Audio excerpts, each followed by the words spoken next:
दिग्विजय सिंह इस तरह चाहे गाय माता को लेकर विभिन्न बयान देते हैं, आखिर क्यों ऐसा करते हैं और क्या कि ये जो क्या प्रतिक्रिया आपकी को? देखिए, श्रीमान दिग्विजय सिंह जी क्या प्रतिक्रिया करते हो तो उनका विषय है, क्योंकि उनके पास कोई भी ना राष्ट्र के निर्माण के लिए कांग्रेस के पास कोई मुद्दा है, ना मध्य प्रदेश के लिए कांग्रेस के पास कोई मुद्दा है। इसलिए अनावश्यक मुद्दों पर केवल दिग्विजय सिंह जी नहीं, श्रीमान राहुल गांधी जी भी अनावश्यक मुद्दे उछालने का काम करते रहे।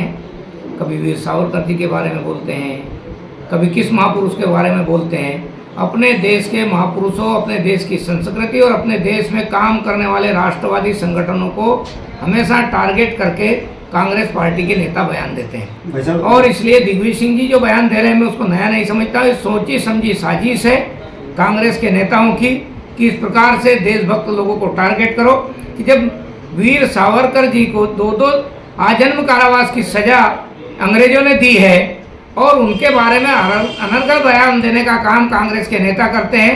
अरे 1857 के जो क्रांति थी, आंदोलन था, 50 साल तक किसी व्यक्ति ने उसको स्वतंत्रता आंदोलन नहीं बोला, उसको स्वतंत्रता आंदोलन बोलने का काम किया साहस के साथ तो स्वतंत्र वीर सावरकर ने किया है।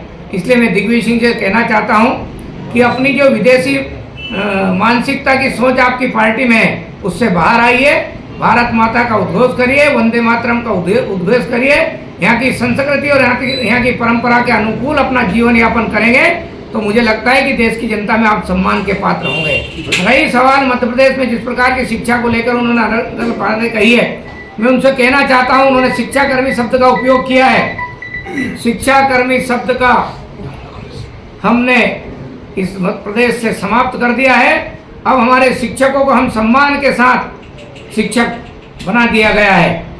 हमारी सरकार ने हर क्षेत्र में शिक्षक को सम्मान स्थापित हो, शिक्षक का मान सम्मान बढ़े, शिक्षक का वेतन बढ़े, ये काम भी करने का काम हमने किया है।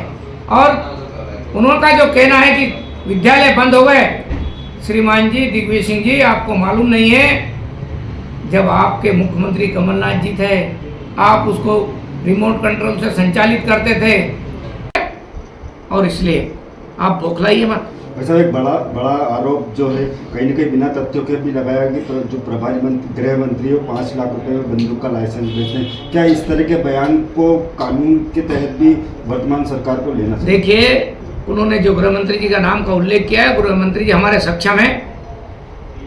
श्रीमान दिग्विजय सिंह जी को कानून के हवाले करने का काम करेंगे, वो स्वयं सक्षम है।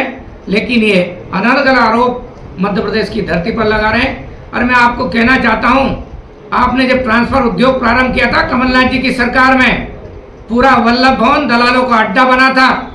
और शिक्षा विभाग की मैं कह रहा हूं आपसे, शिक्षा विभाग में जो ट्रांसफर होते थे कितने कितने लाख में आपने लिए।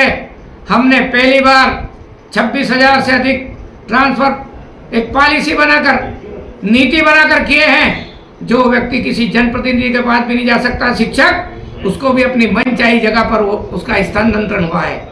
आज शिक्षा के जितने प्रश्न थे उनको हमने समाधान की ओर ले गए हैं। आप क्या इसका भी जवाब देंगे कि आपकी सरकार के समय ट्रांसफर उद्योग क्यों चलता था? बताने की कोशिश करेंगे? जरा जनता को ये भी बताओ और जनता को हिसाब देने की कोशिश करो कि आपके समय का मध्य प्रदेश कहाँ था और आज का मध्य प्रदेश क्या है। ये आंकड़े भी बताओ। केवल झूठ बोलना, भ्रम फैलाना और कुछ ऐसी बातों को बोल देना जिसके आधार पर आप अखबार में छप जाओ, केवल इसी के लिए आप राजनीति करते हो तो आपको स्वतंत्रता करिए, हम कुछ नहीं सुझाव देंगे। लेकिन यदि आप वास्तव में यहाँ के समाज के जीवन बदलने के लिए, देश के लोगों के जीवन में बदलाव, इसलिए कांग्रेस पार्टी यदि राजनीति करती है तो कांग्रेस पार्टी को अपनी कार्य पद्धति पर और अपनी वैचारिक अधिष्ठान पर भी आपको विचार करना चाहिए, तभी देश की जनता आपको स्वीकार करेगी। आप कितने ही कोशिश करो, 18 के चुनाव में जो आपने झूठे वादे किए थे, क्या आपने बेरोजगार को 4,000 रुपए दे दिए? क्या आपने वृद्धा पेंशन प्राप्त करने वाले लोगों को 1,000 रुपए कर दिए? जरा विचार तो करो। क्या आपने सभी किसानों का कर्ज माफ कर दिया? ये सारी चीजें जनता जानती है, इसलिए झूठ के पुलिंदे मत बानिए। मध्य प्रदेश की जनता समझ चुकी है कि आप जब चुनाव आता है, जब छाला करने आते हैं और छलावा करने वाले लोगों के साथ में जनता क्या करेगी, आपको चुनाव के समय सबक मिल जाएगा। जिस प्रकार से पूरे देश में कांग्रेस समाप्ति की ओर है, आप खुशी मनाते हो कि कोई विपक्षी दूसरी पार्टी है आपके स्थान पर जाए तो आप खुश होते हो। आपकी सरकार नहीं बनती। इधर विचार तो करो, विचार करोगे तो समझ में आ जाएगा। मैं समझता हूँ कि श्रीमान दिग्विजय सिंह जी के बयान पर पलटवार करते हुए कहा कि दिग्विजय सिंह का उद्देश्य सिर्फ मीडिया में, अखबारों में छा जाना होता है। आपको बता दें कि दिग्विजय सिंह के वास्तव में इस तरह के बयान से कहीं ना कहीं संघ भी अच्छा खासा नाराज होगा। खबर मध्य प्रदेश के लिए दीपक सक्सेना।